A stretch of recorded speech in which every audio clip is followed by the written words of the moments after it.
Hey guys, what's up? Dingo Crikey here with the review of episode 17 of Transformers Robots in Disguise.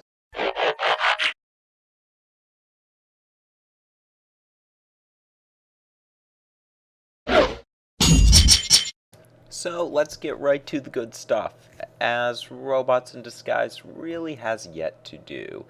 Yep, this episode still putters in the same territory as the rest of them. We do get to see a lot of characters such as Drift, Springload, and Quillfire, and we kind of get to see the Autobots working with Drift and his minions, them fighting against these different Decepticons, the cons working together. But overall, nothing too exciting happens, and of course, we kind of have the lesson of the episode dragging the whole of it down. As usual, we have the Autobot story bringing in the message, with Drift basically needing to learn to be less harsh on his students Jetstorm and Slipstream. And obviously Russell teaches him about all that kind of stuff. So we have that whole cliche of the young kid teaching the old master how to be nice to his students, and the students learn not to overreact to some things. Overall, I'm obviously not a big fan of most of Robots in Disguise messages, but this one felt really poorly handled. Other than Russell being just really annoying, as he usually is, and the storyline being predictable, it's just carried out in the most cliche way possible. Scene by scene, you can know what's going to happen. Student seems a little bit like aloof, he wants to get away from his master. Then we see Drift show up, give his mean guy talk, and we eventually find out about Jetstorm's whole story and stuff, and of course Russell going through the whole process and basically teaching Drift. It was really painful to watch, especially when it turns out the minicons have a really good plan to help Drift. That was just so overkill at that point. I mean, if you like these kind of stories, go back and watch Transformers Cybertron. The show was 20% message-oriented, 20% lines from bad animes, and 60% stock footage. I mean, at least Robots in Disguise actually has fight scenes. But I'll save that for the series review of Cybertron. In short, the lesson was a big part of this episode, and even if you want to excuse the lesson, I don't think you can excuse just how, unoriginal it's carried out. And that's what the show has pretty much been doing for 17 episodes up to this point. I mean, the shining the sword the wrong way, too. Just so overdone. Ugh. Man, I miss Transformers Prime.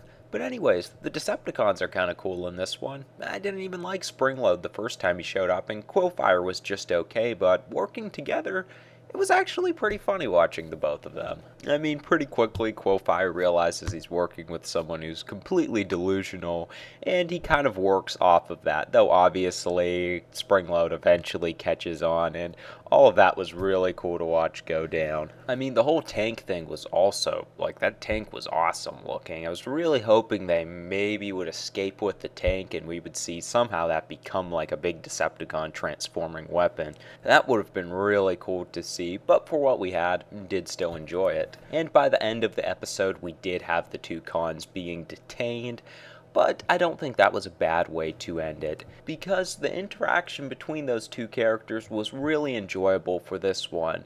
But if they stuck around a lot longer, the track record of this show would probably leave them getting really repetitive, boring, annoying, so I'm glad they ended it the way that they did, and I'm sure they'll show up some other time in the show. So overall, with Quillfire and Springload, not a whole lot happening in the long run. However, the episode does make some overall contributions, as right now it seems like Drift is going to be a more regular member of the Autobots. I haven't seen the episodes ahead of time, but that's kind of what it sounded like, and I think that would be pretty cool. I'm not the biggest fan of Drift, his minions are okay, but we could use some other Autobots in the cast, and he definitely is different than Bumblebee and his team. So it is cool to see them think a little bit long term here. That kind of covers up the plot and stuff. As far as the characters, kind of went over a lot of it. The main Autobots really don't have a lot of development in this episode or anything, which is fine since we see them most of the time. But they pretty much just have their same old jokes, the Bumblebee rollout jokes, which I still kind of enjoy from time to time, though they definitely overdo them.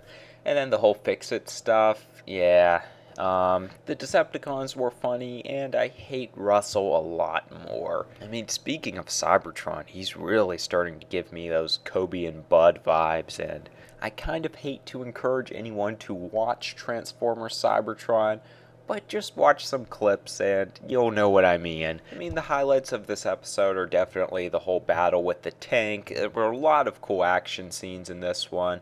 The show's action isn't on the par of Transformers Prime, but I do really enjoy it. The characters all have unique fighting styles, so that's definitely cool to see. The other highlight would definitely be Quillfire and Springload's moments. Really cool stuff there. For the show in general, I don't really see it going anywhere at this point. Even though Drift seems like he's going to be a more regular member of the Autobots, it's probably not going to really further the story a whole lot. To give this episode a rating, 6 out of 10.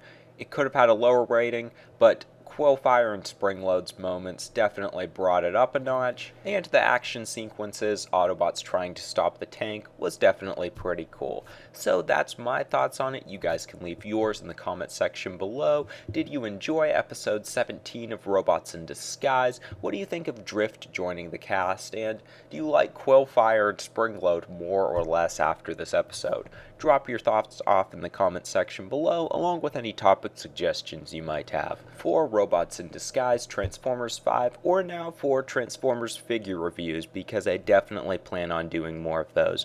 But anyways, that's all for now. Thanks for watching. Stay tuned for more regular Transformers Robots in Disguise episode reviews, and have a good one, guys. See you soon.